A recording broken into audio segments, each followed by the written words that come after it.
I think we're good. Okay. Yeah, Sure. All right. Welcome to our lecture. This is about graph representation learning. So we're going to talk about non-deep and deep methods for representing graphs and like performing tasks on them. We'll get into that a little bit more as we go. I'm Seth. I'm Kyle. So here we go. So this is our table of contents. We're going to start with a little bit of introduction to graphs, just like the basic idea, like what they are, what they're made of. We're going to talk about some like non-deep methods for graph learning. So basically just like ways that you can like interact with graphs in a like kind of simpler way, but still like get useful info out of them. Then we're going to talk about graph neural networks, which is a powerful deep method for interacting with graphs and extracting information from them or doing other tasks that we'll talk about. And then we're going to talk about a couple other architectures of GNNs. Yeah, so we're gonna give a brief introduction to graphs. This is given the context that you're a complete beginner to graphs. So graphs have two components. They have edges and nodes. Nodes store information. Edges show the relationship between these nodes. And as you can see here, there's a couple of different kinds. You can have them just connected both ways. You can have them, the edges represented in numerical values for different values as you see needed. And then you can have them directed. So these can be represented as a data structure in two different ways. As you can see here, an adjacency matrix works.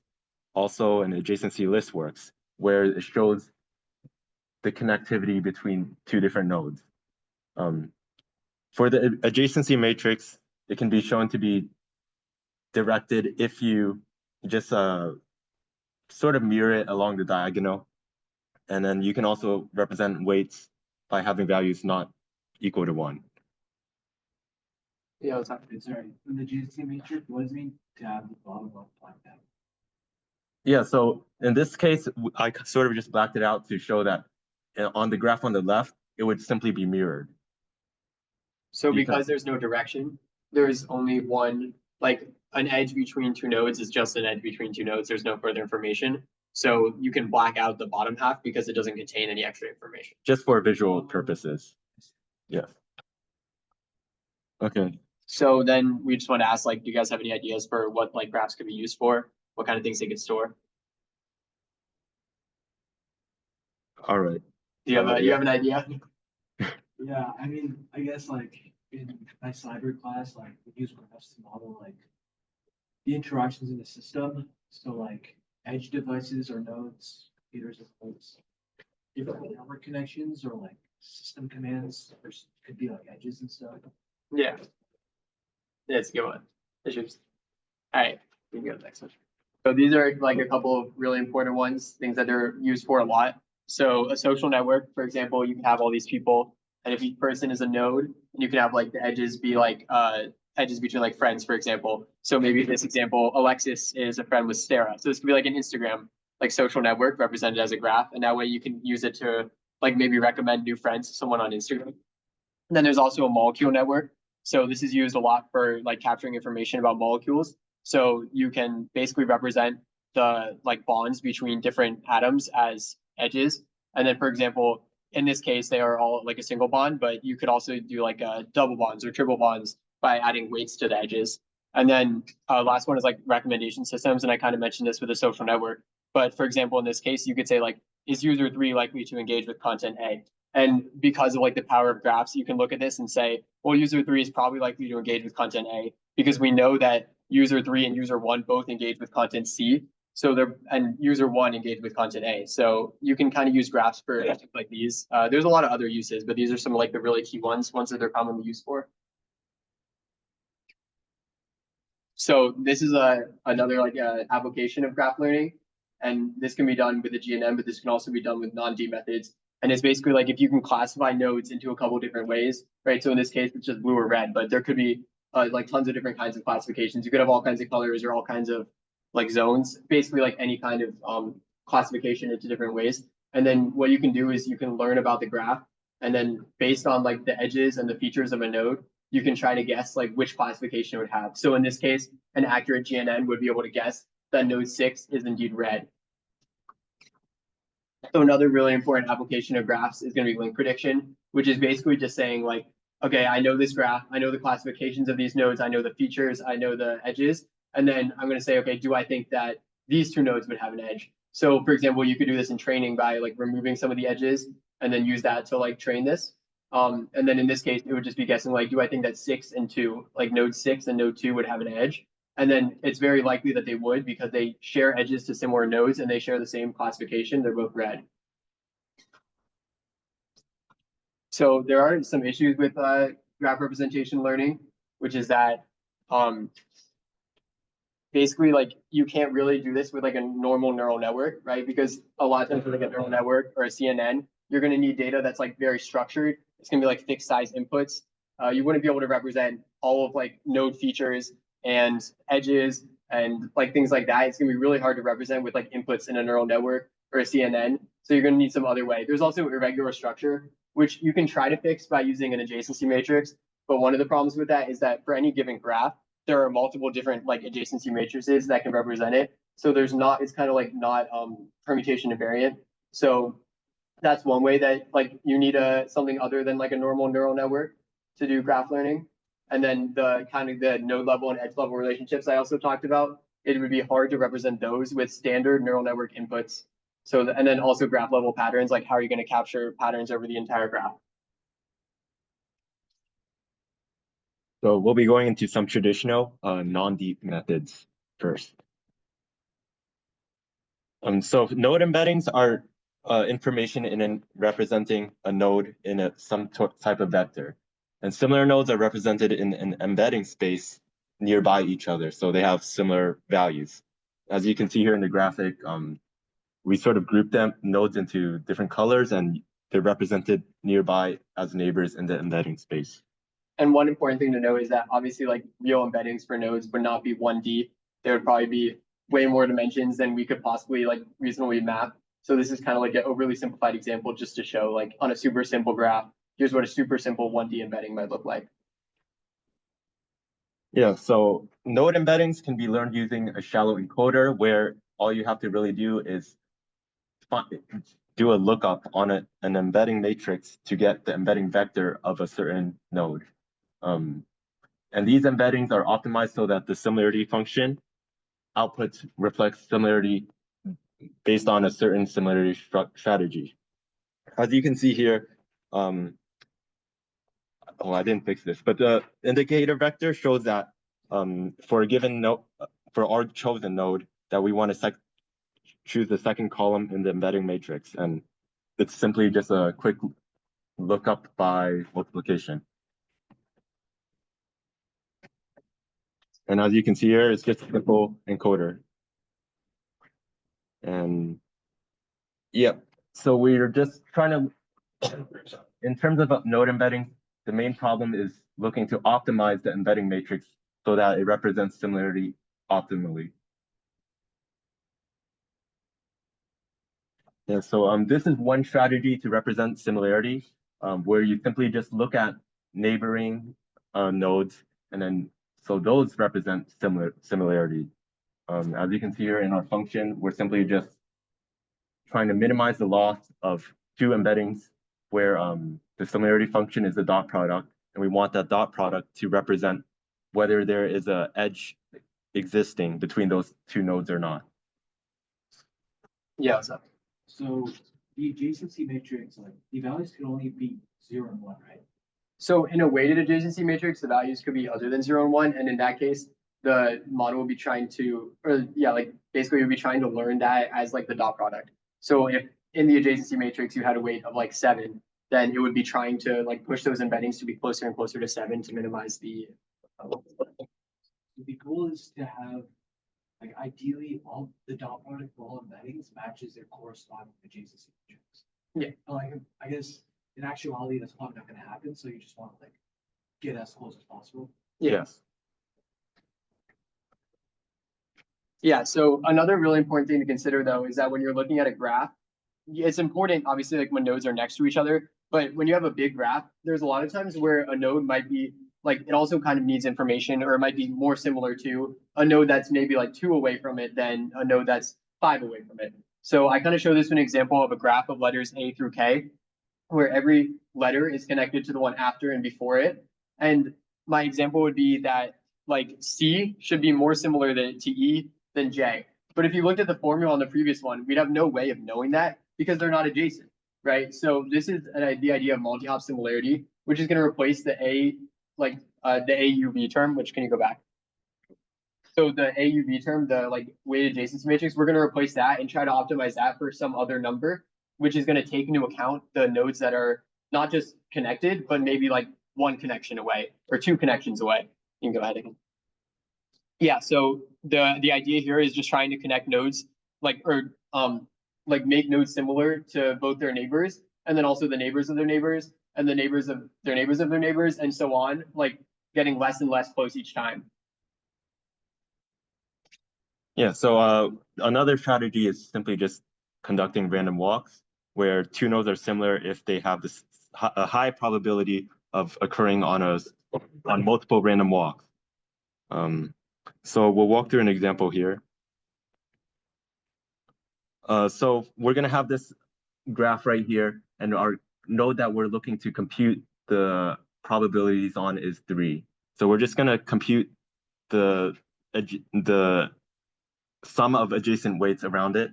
And of course, it only has a node 2 connected to it, so we're going to traverse to 2. And then from 2, we're going to look at the probabilities of it traversing to a node around it.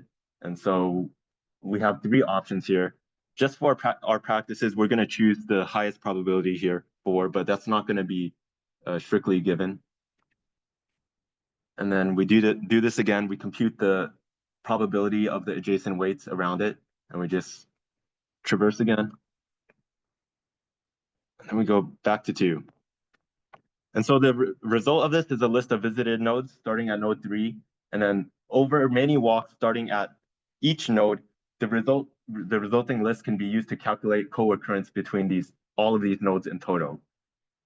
And yep. So yeah, this is basically like what the loss. So the one on the left is what the loss would look like, kind of like the basic version almost of what the loss would look like when you're using random walk similarity.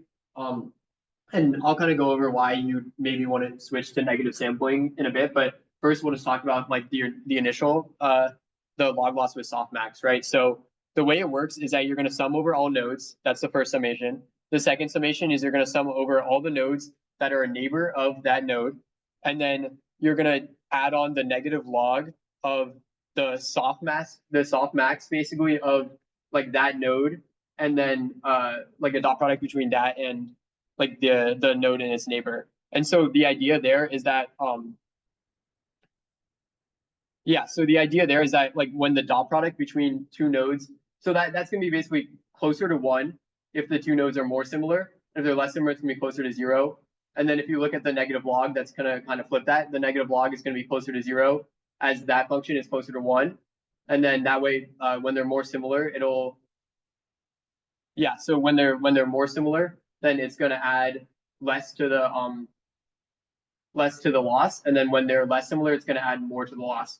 And the idea is that so that way, like it's punishing you basically for going on like occurring with random walks with nodes that are not similar to you.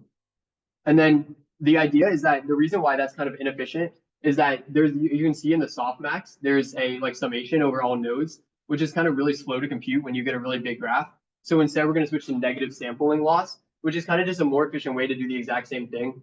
And the key part of this like term in the red box here is that we're going to sample K, and K is just like a number that we choose. We're going to sample K nodes out of all the nodes that are not occurring on that random walk. And then we're going to punish it for being similar to those nodes, as opposed to punishing it for not being similar to nodes that do occur on random walks. We're kind of doing the opposite here. We're taking nodes that are not occurring on that random walk, and then we're punishing it for being similar. And that's how we're going to calculate the loss with negative sampling. So the key idea there is that you don't have to sum over all nodes to get the softmax, which is a big problem here. Yeah, what's up? Can you go back to negative sampling? Yeah. Wait, so are you randomly, so Z and I, right? Yes. That's a randomly sampled node from all the nodes that are not occurring on the random walk.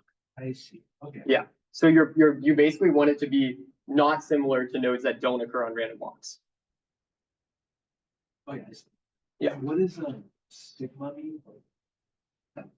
Yeah, that's just like, I believe in this case, it's the, what's it called, like sigmoid, the one that's like, it puts it between 0 and 1, or is that right? Yeah. Yeah, 0 and 1, because that like gets it ready for the log function basically, to be where it needs to be. So you want to maximize the right-hand term or minimize it? So I guess you'd want to maximizing the log means you're minimizing the similarity. So if you think, so because it's like a negative, like it's the negative of the embedding. So if the two embeddings are close to each other, then the dot product is going to be, it's going to be high if two embeddings are close to each other. So you take the negative, so it's going to be low because it's the opposite. And then that log, because it's a low number, like close to 0, it's going to be, do we have that math in the super notes? Yeah, okay, so then if ZU and ZNI are the opposite, then the log of the sigmoid of negative ZU dot NI will be close to 0, so it won't add a lot of loss. So you want these two embeddings to be far apart from each other. No, yeah, because I'm just thinking this. Yeah, So because on the left-hand side, minimizing that, the exponential left-hand side would increase the similarity, right? Because you have the negative, like minus Z and Z and I, yeah, like maximizing that would, or sorry, I guess minimizing that would maximize the distance between them on the right-hand side. yeah. Right. Yeah. Yeah, so then we're also going to talk about no2vec, which is basically like random walks. It's just like a strategy for doing random walks, and it works on 2 inputs. So your P input is going to like kind of bias your random walk towards BFS or breadth first search, which means that it's going to be exploring locally a lot. So this is really good if you have a graph where your application of the like graph learning, you really want to know a lot about like local structures. So for example, link prediction might be good for a high P value. And then for a high Q value, it results in more exploring globally on your random walk. So DFS or depth first search. And we kind of have an example to show. So imagine that these random walks are starting at node 5, and then the star are the nodes visited. And then we also have a list of the nodes visited. So you can see that when there's a high P value or it's favoring breadth first search, it kind of stays very close to the like neighborhood. Whereas when it has a high Q value, it's going to travel pretty far. It's going to go all the way to node 3. So it's kind of like exploring a lot more, like a lot further away from the node, as opposed to getting a better idea of its own neighborhood. So this is just kind of a way for allowing you to kind of like customize where you're going to go on your random walks based on the application of your like graph learning, like what you're trying to learn about. Yeah, so there's some limitations to these strategies. These non-deep methods only learn information on nodes, and they're not task specific. As you can sort of guess, they're unsupervised and not task specific. And they also do not learn the entire graph structure's complexity. And so, yeah. So we'll move on to graph neural networks, which try to solve this problem and attempt to give more depth to a node embedding's representation of a graph. So what if our embeddings were calculated using a process similar to a neural network? And each node has a unique computational graph as shown here.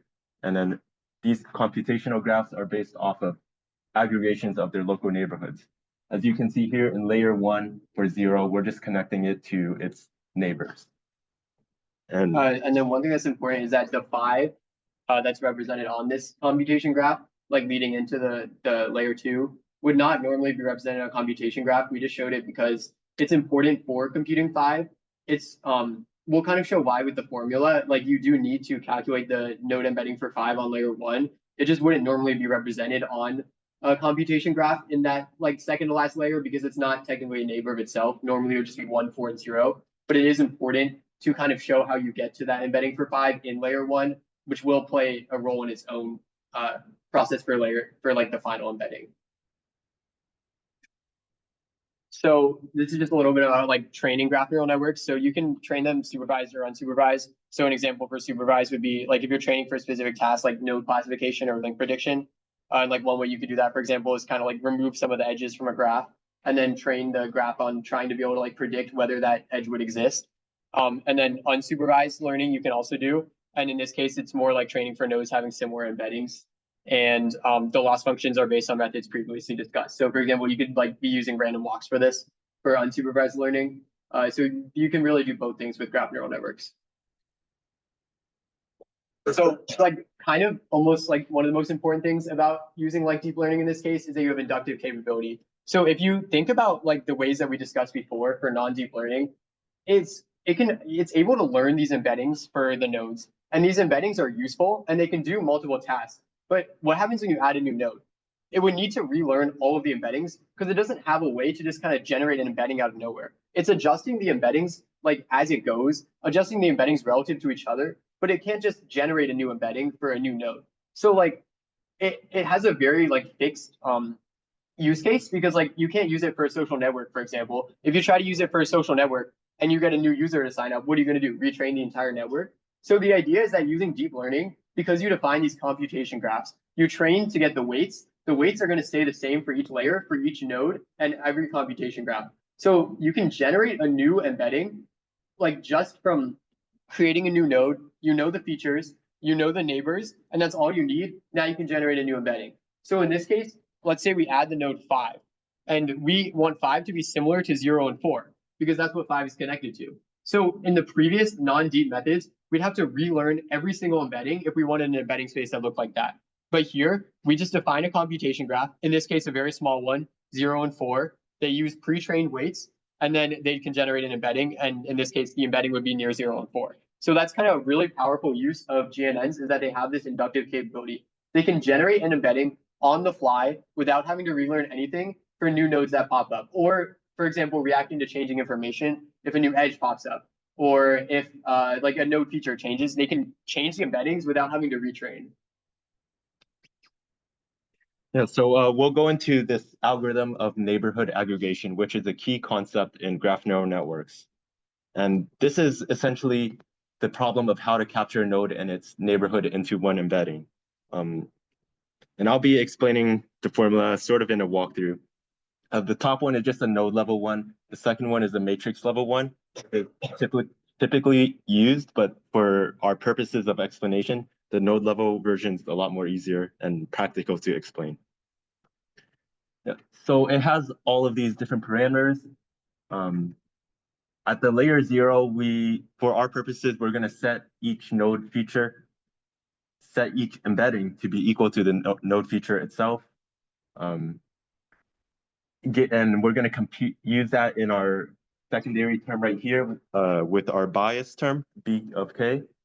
And as you can see here in the red box, we're also averaging a neighbor's previous layers embeddings. And we're using nonlinearity here, which is a key part of the neural network to generate a next layer's embedding.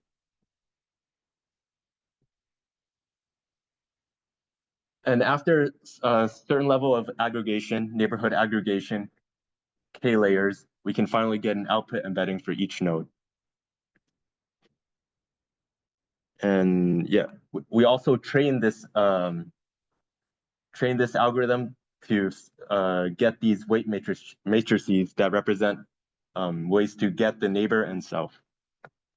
And the weight matrices and bias matrices are shared for each layer. Like each, in like computation graphs, layer 1 would all use the same weight matrices. Layer 2 would all use the same weight matrices as the other parts of layer 2. So each layer is going to have its own weight and bias matrices. Yeah. Why do you divide by the number of neighbors for the node? It's just like to take an average, right? Like if you took an average of 5 numbers, then you would divide by 5. You would add them all and then divide by 5. Right, but you have the weights anyway.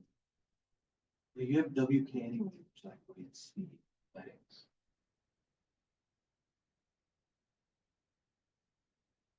Like, do you know what I'm saying? Yeah, it's sort of just to normalize node embedding based on like n is how many neighbors there are for a given node. So you want to sort of normalize that representation of the previous layer based on how many neighbors it has. Because also W will be shared by multiple different, like it's kind of hard to explain for like a computation graph, but like W will be shared by multiple different parts of the layer that might all have different numbers of neighbors. So it's not gonna be as accurate and like getting kind of like an average as like if you just divide by the number of neighbors.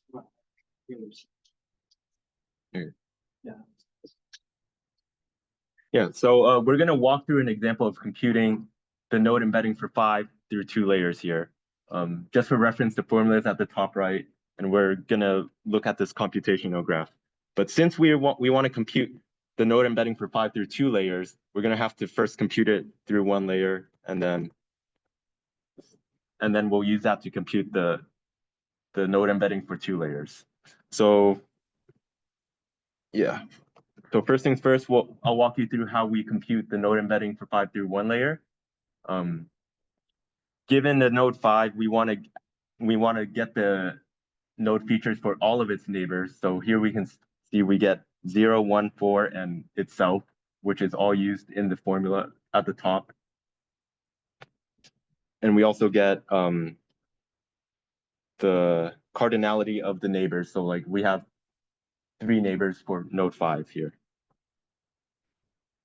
And then we're simply just going to plug this into the formula at the circled over here. So we're just taking the average of all of these different node features. And then we're going to multiply it by our weight. And then we're also going to multiply our current node by the bias term. And we're going to sum it together. And we're just going to simply apply ReLU. So all of the values will stay the same since we have positive values in our example here. And then similarly, we have to compute this for all other nodes on the first layer for 0, 1, and 4 to eventually get our second layer. So here we're being given the values for them right here for H on the first layer for 0, 1, and 4. And then we just simply compute it again for the second layer of node 5. And so that's where we get our node embedding for it, node 5.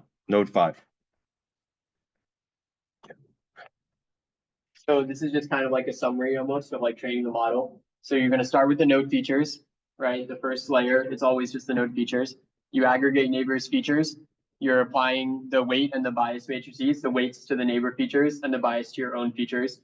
And then, so you would do that like K layers. And then at the end, you're going to get embeddings H, which is just like all of the embeddings after all of this, like the aggregations. And then you're going to do that. So this task is like only for supervised learning. This step, you would use embeddings H to do the task.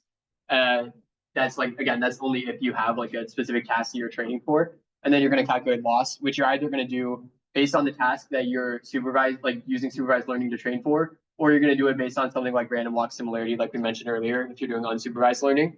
And then you're going to update the weights and the biases using backpropagation and gradient descent. So in that way, it's very similar to a neural network that you're learning these parameters, weight and bias using backpropagation and gradient descent. So then this is kind of like a question about application of GNNs. So if we compute node embeddings H, how can we do something like graph classification on molecules? So we have the molecule represented as a graph. So what's like a way that we could maybe do like a graph classification on like the whole molecule level? Does anyone have any ideas? What do you mean by graph classification? So for example, like classifying the molecule as a whole. So maybe like as a protein or something like that. Could you use the adjacency matrix somehow? Well, like we computed the embeddings, so we want to use the embeddings. Like we have a GNN that computes the embeddings. And now that we have the embeddings, like how would we do that? Can you find what kinds of embeddings it's most similar to? That's just for full graph. Yeah. Any final guesses? All right, we can go to the next slide. Okay. Yeah, so basically, so we found the node embeddings, right? And then we're going to pool them in some way. And there's multiple different ways to do this. You can take the mean of the embeddings, you can sum the embeddings, take the max of the embeddings, basically just some way to utilize all of your embeddings in some way that takes in information from the whole graph. And then that gives you a graph embedding. And then you would input the graph embedding into some sort of classifier to predict a label for the graph. and then you're gonna compute the loss, and you're gonna update all the weights for both the GNN and the classifier using backprop. So that's kind of like a way that you could do graph classification after you calculate the embeddings. So that's like one power of GNNs, is that you can get these like graph level embeddings that you can use for like whole graph classification. Yeah, and for this application here, we use GNNs because they're context-aware node embeddings that learn using node features. They use shared weights so that you can sort of generalize this to unseen graphs. And they capture local structure through message passing, although other methods do that, but this can do it to another level through stacking multiple layers of our GNN. Sorry, I didn't. Yeah. Or like, don't slide. While shallow features use heuristics to create fixed feature aware embeddings that don't generalize, so they use like similarity, multi-hop, but these GNN methods sort of learn it to not this specific metric. So it's very similar to like the inductive capability, but you can also apply it to new graphs instead of just new nodes. Yep. Yeah. So it looks like WK and BK, like your weight bias, or not, like your parameters, I guess. It looks like those are scalars, right? Because usually in neural network, like if your input feature has like 3 dimensions, you have 3 weights, right? Or like your weight matrix has 3 weights. Yeah. So is this common that like your weight and bias is just scalars? Because if so, I guess you have very few parameters. It's like how. Well, in this case, are you saying just like that it's like one dimension? Yeah. Well, in this case, that's just because our node embeddings are one dimension. Or like your node embeddings have like 3 elements, right?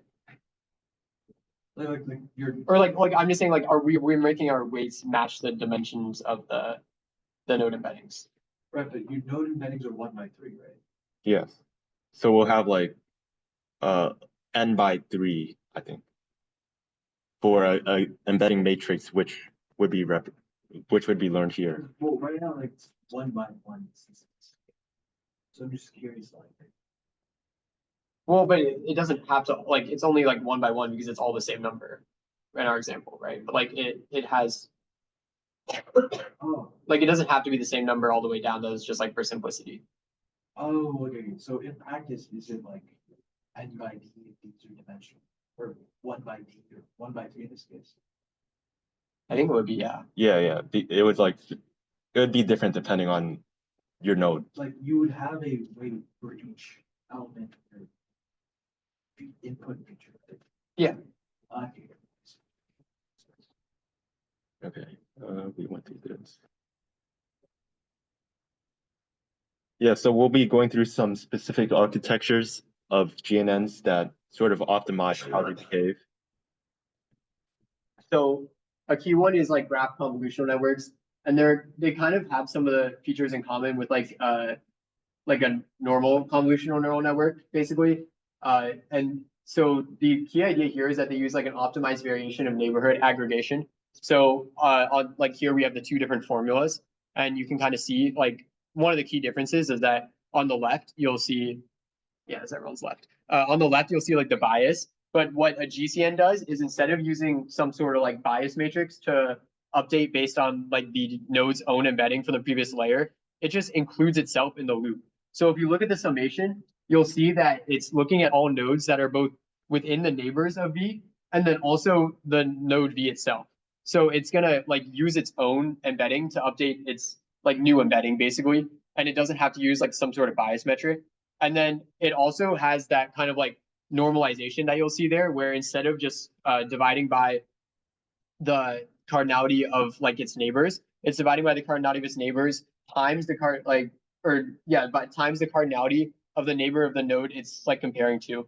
And basically what that does is it makes sure that nodes that have a lot of neighbors don't end up with too much influence, because they're going to have less influence on all of their like respective neighbors, right? So if you have 10 neighbors, then compared to a node that has a lot less, like maybe a node that has 3 neighbors, the node with 3 neighbors is going to have more influence on each of those 3 neighbors, while the node with 10 neighbors, it's going to get to influence a lot more nodes, but on each given node, because of that normalization, it's going to have less influence.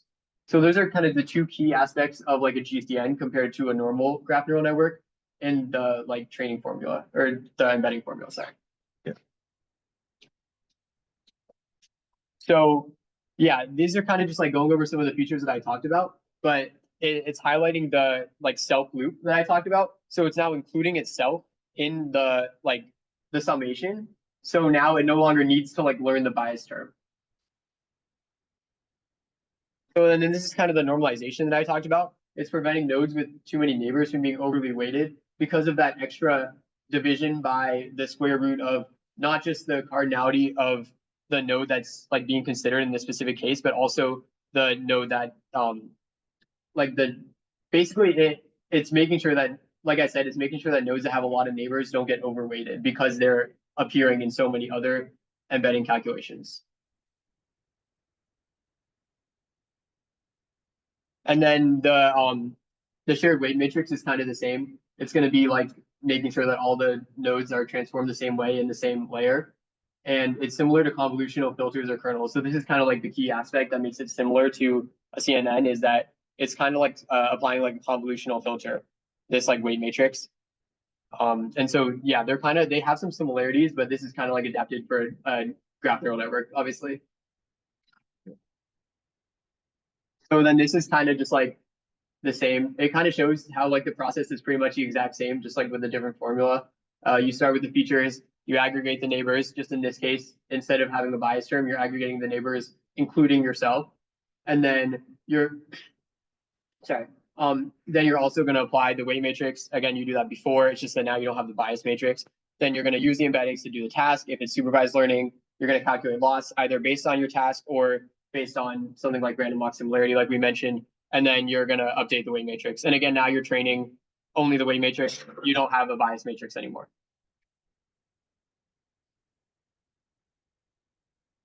So then this is another important one, graph attention networks. So basically these use like an attention mechanism, which in this case is like a pretty similar attention mechanism. It's not really as complicated as like the ones that that we covered in like the transformer lecture. Instead, this one is, we have the formula. It's just Vicky-Rayleigh of like an attention matrix, which is learned parameters, times the two embedding matrices concatenated. So in this case, that's like W times H sub U of K minus 1 and the W H sub B of K minus 1. Those get concatenated and then they get multiplied by some like learned parameters. And then they're run through Vicky-Rayleigh. And that is how you get this kind of like E sub BU term on the left, the attention coefficient. And then you normalize that using softmax.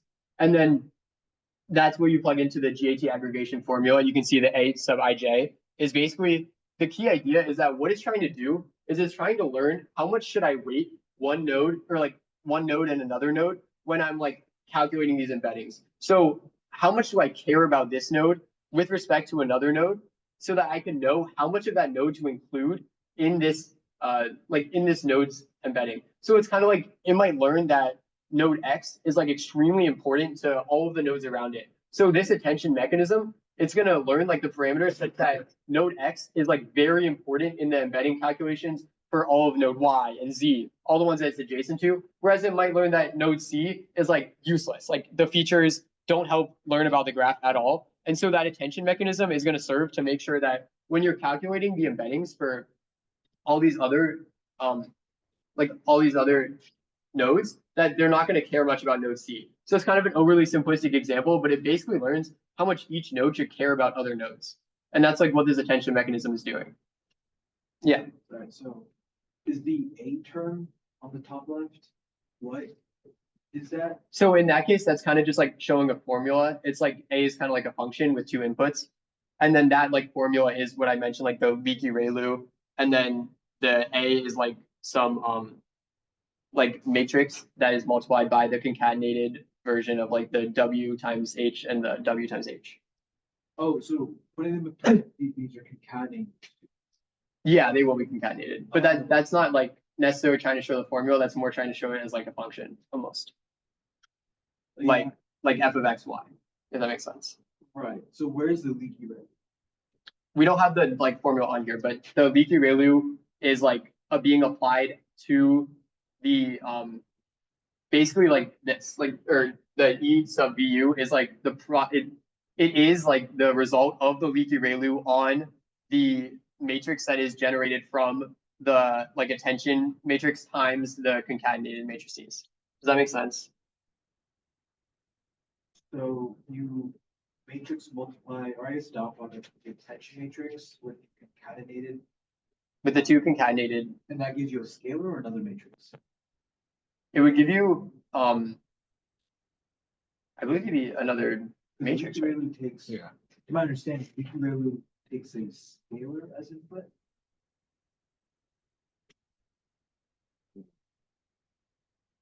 Well, could you not just run leaky ReLU on all the elements of the matrix?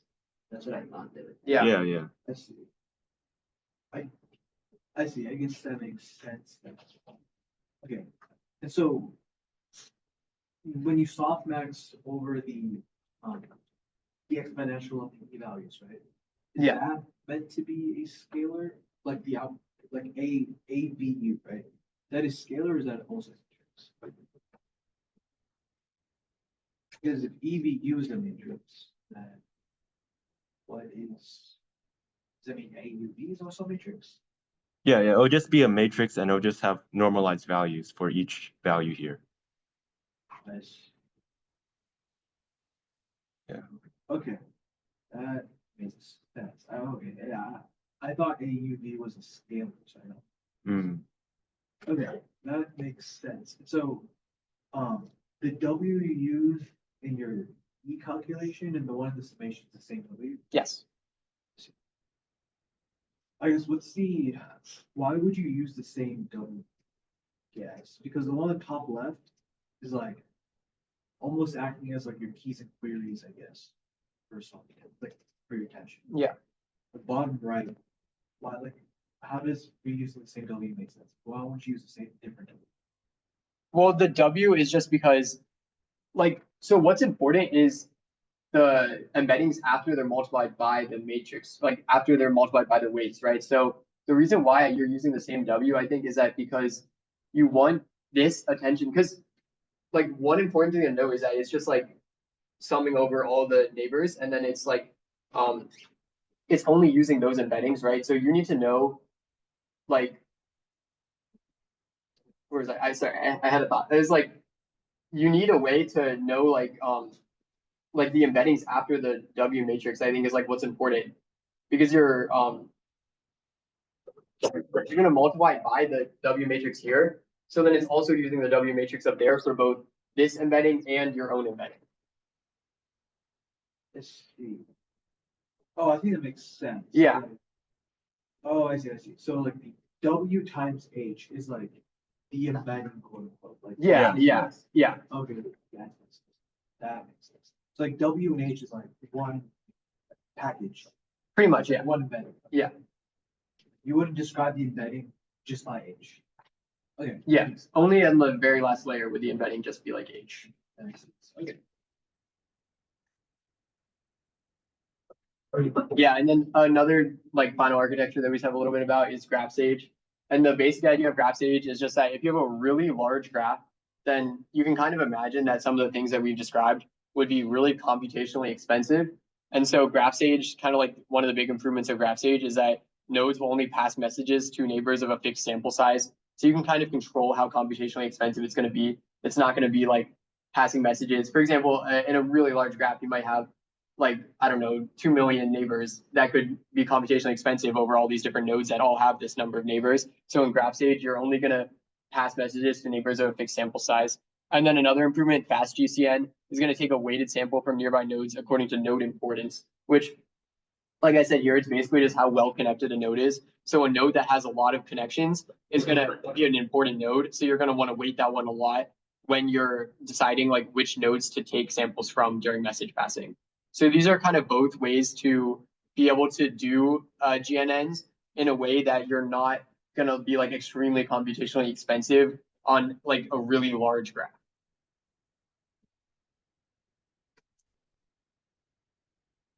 Any final questions? Okay.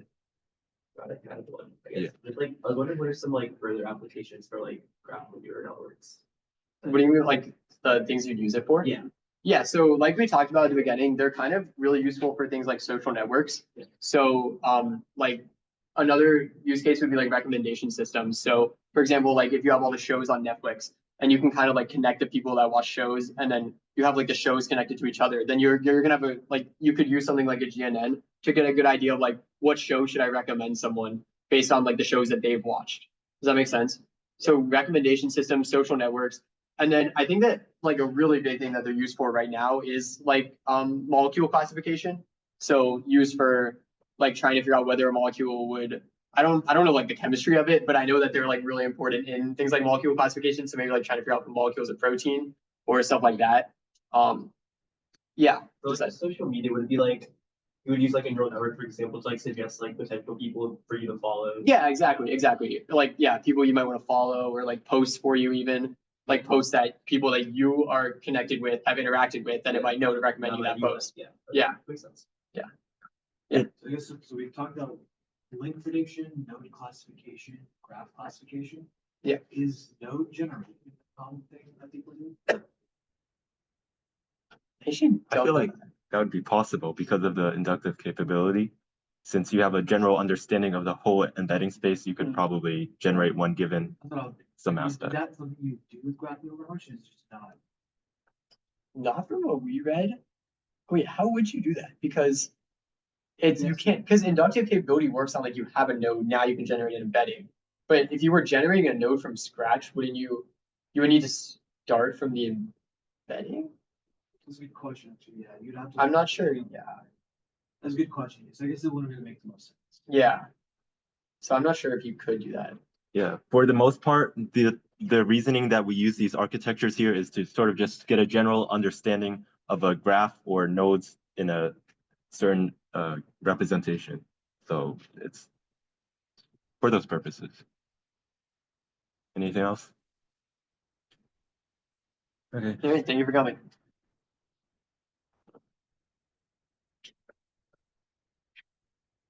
Make sure you end the recording too. Yeah, good job, guys. Yeah. Yes, managed to keep it under 45 for 50 minutes.